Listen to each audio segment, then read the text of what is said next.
Welcome to the Slop Farm. Enjoy the video.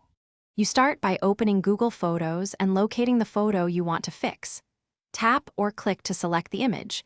Make sure the original image is available locally or in sync. Once selected, open the info panel. This reveals current date and time metadata. You do this because editing requires access to the photo's metadata fields. Without sync or original access, changes might not persist. Make sure to pick the correct image now, so you avoid editing the wrong file later. Once the info panel is open, choose Edit Date and Time or More Edit Date and Time on desktop. You'll see fields for date, time, and sometimes time zone. Enter the corrected values carefully. If you change time zone, do it to reflect when the photo was taken, not just where you are.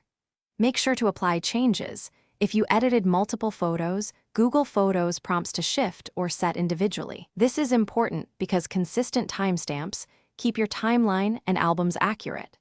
You finish by tapping Save or Done and verifying the new timestamp in the info panel.